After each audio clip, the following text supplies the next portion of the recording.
মাননীয় প্রধান উপদেষ্টা, আপনাকে শহীদদের রক্তের উপরে ক্ষমতায় বসানো হয়েছে।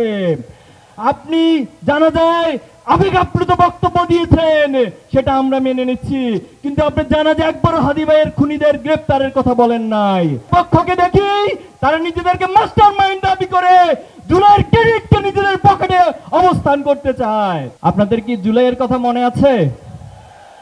আমার প্রিয় জুলাইয়ের সহযোদ্ধা সাথী ভাইয়েরা, জুলাই ছিল এমন একটি জাগরণ যার মধ্য দিয়ে ফ্যাসিবাদী যে কাঠামো এখানে দাঁড়িয়েছিল, হাসিনার 15 বছরের যে দুঃশাসন ছিল, আধিপত্যবাদের যে দাদাগিরি বাংলাদেশে প্রতিস্থাপিত হয়েছিল, সকল সমীকরণকে বেগে চুরমার করে দিয়েছিল আমাদের জুলাই।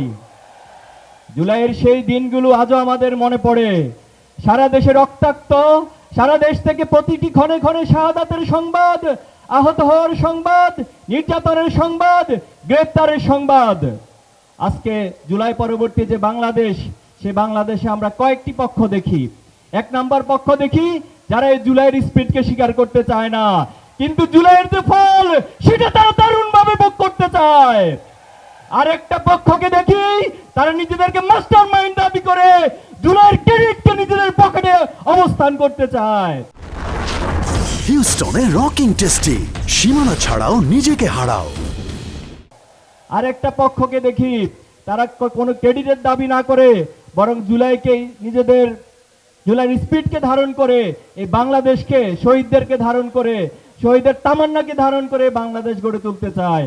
আমরা সকলের প্রতি আহ্বান জানাবো, যদি জুলাই না হতো আজকের এই সমাবেশ হতো না, যদি জুলাই না হতো 2026 সালে কোন নির্বাচন হতো না, যদি জুলাই না হতো আয়নাঘরগুলো থেকে আমাদের ভাইরা ফিরে আসতো না।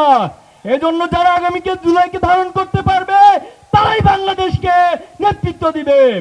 সংগ্রামী উপস্থিতি, আমরা চাই এদেশে কোনো বিভাজনের রাজনীতি না হোক, এদেশে ঐক্যের রাজনীতি হোক। আমরা চাই এদেশে সকলের জন্য সমান অধিকার নিশ্চিত করা হোক, সকলের জন্য ন্যায় বিচার নিশ্চিত করা হোক, এদেশে সকলের জন্য ইনসাফপূর্ণ একটি রাষ্ট্র কাঠামো নিশ্চিত করা হোক। আজকে জুলাই পরবর্তী প্রজন্ম সেই স্বপ্ন দেখে। আমরা সবার প্রতি উদাত্ত আহ্বান জানাবো, সকল ভেদাভেদ ভুলে গিয়ে ঐক্যের বাংলাদেশ গড়ে তুলুন।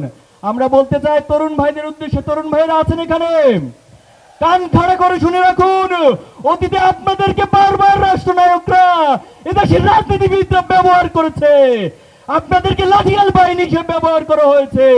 আগামী দিনে যারা ক্ষমতায় আসবে তারা অবশ্যই আপনাদেরকে যোগ্য দক্ষ করে গড়ে তুলে ক্ষমতায়ন করা হবে এবং আপনাদের হাতে বাংলাদেশকে তুলে দেওয়া হবে।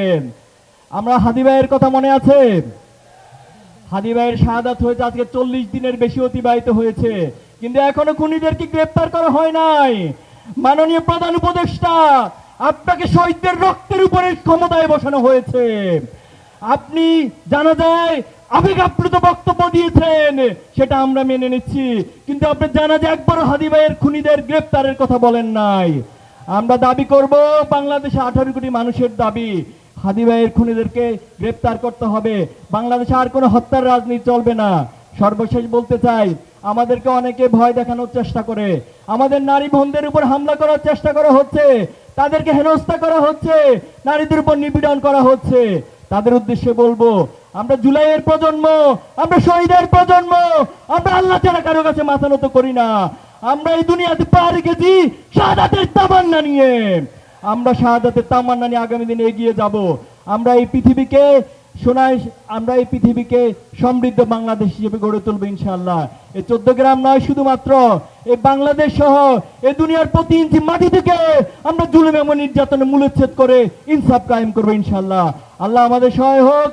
আগামী দিনে বিজয়ের মিছিলে দেখা হবে ইনশাআল্লাহ। নাসরুম মিনাল্লাহি ওয়া ফাতহুন কারীব ওয়া বাশশিরিল মুমিনিন। আসসালামু আলাইকুম।